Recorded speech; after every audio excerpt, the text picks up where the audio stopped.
Four Marvel stars in one film. You'd think it would be a Marvel movie, but it's not. It's Crime 101, and I'm here to talk about it. Crime 101 is a new heist action movie that is out in theaters right now. And my expectations going in were very high because everybody online is talking about how good this movie was. And I went in thinking, okay, yeah, this movie's going to be great. But I tried to calm my expectations just in case, because I've gone into movies before with high expectations because everybody really loves it, and then those, for whatever reason, are usually the movies I don't like as much. But this movie killed it. I mean, this absolutely killed it. I was like locked in the entire time, and that's surprising because like a lot of the times when I go into the movies during the week when I'm working nights, I'm dozing off and kind of trying to wake up, keep myself awake, you know. In this movie, I'm leaned up, I'm locked in, you know. I'm hyped for this film, and that's when you know it's a good film, when I can actually like stay awake and feel great about it. Now, I said four Marvel stars in one film. Now, originally on my TikTok and my Instagram, I posted the same video, like my quick review right when I come out of the theater, and I said three Marvel stars, and I completely forgot. Somebody on Instagram reminded me that Barry Keoghan was in Eternals, so that's four Marvel stars in one film. And they all freaking kill it. And usually I'm not a huge Barry Keoghan fan, but even in this film, like he has a huge role, but it's like very offbeat, kind of out of the way role. And it's like great. It's a great role for him. Mark Ruffalo does solid in this. It seems like he's taken a lot of cop roles recently in that show Task on HBO. Now he's in this. So he's seeming to take that cop role to a new level, and he's killing it all the way. Chris Hemsworth kind of had like this Americanized like criminal aspect going on with like a sensitive side. Killed that, and like his American like accent kind of was like throwing me off a little bit, but he was killing it in that. And then Halle Berry is this like nice working girl who goes to work every single day and is still getting underappreciated because she's a woman and she's older. So they all killed it in their respective roles. And I mean, every actress and actor in this film hit their marks perfectly. What's great about this film is I don't want to compare it to Weapons because it's actively like very far away from how Weapons is, but it's kind of the same type of thing that I liked in Weapons so much, where every story kind of came together in one big story, and that's what this does here in a different way. It's not like Weapons where they cut and are like, okay, this is Jamie, this is James, this is Nick. No, it's like you cut to everybody, and it flows in the movie and it meshes very, very well, but they all equally have their own big story and they all come together like crazily good in the end. Like every story comes smashing in, and everything in this film is very, very important. Like things even in the beginning that you didn't think were important come back around. So like every little detail in this film is like, this film makes that important, and I really like that about this. Now, the only thing I can complain about really is that it ran a little long. And I'm not saying that's a bad thing because it's a very good long film, but I'm just not, I hate sitting down for that long, especially AMC with the 30, 45 minute commercials before. It sucks sitting there for so long, but you come out not feeling like it was that long. But then I look at the clock and I'm like, wow, I was in there for that long. So that was the only complaint that I really had. But I don't really know if it's because of the movie itself or because of AMC and their 30 to 45 minute commercials.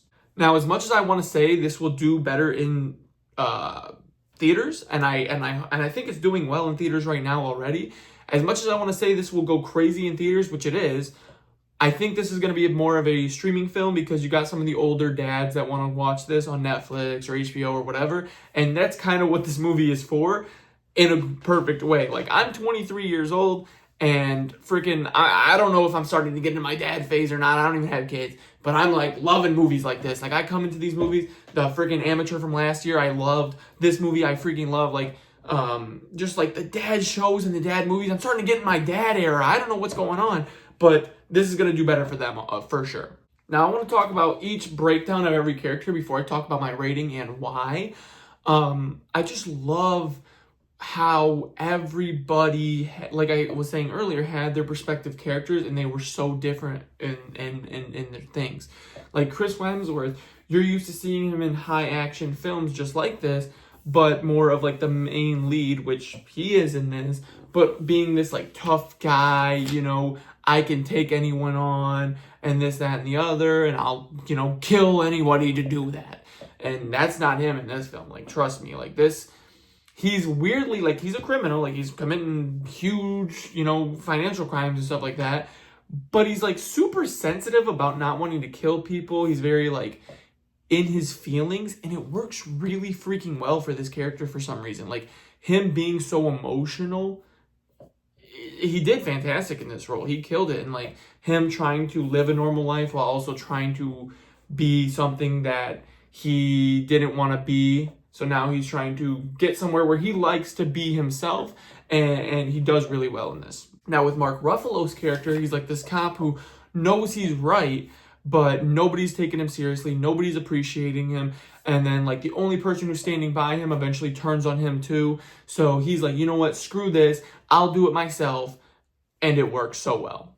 Halle Berry's character is this woman who's been working at a company for 11 years and is just like wanting to prove herself. She wants to be a partner. She's been here for 11 years, and they keep pushing it back, being like, okay, next year, we'll talk about it next year, next year, next year, next year. And really this company, all they care about is making numbers based on how pretty a girl is or how young a girl is. And you can see that with this new girl that they hire in to kind of like replace her, and she's not having it by the end of the movie, and she absolutely does perfectly with that. Now, Barry Keoghan, we don't get a lot about his character. We don't know much about his character. We just know his dad was kind of involved in the crime era and the crime aspect of this film, but his dad passed away, and now he's trying to live up to his dad. So he's like very aggressive, very hardcore, very, you know, that guy you don't want to cross because he doesn't give a crap. He'll shoot you on the spot. Except for some reason, when it comes to the cop at the end, he really, really doesn't want to kill this cop. So I don't know what that is here, and I wish we would have got more of his character in here a little bit and seeing like why that is or what's going on with his character.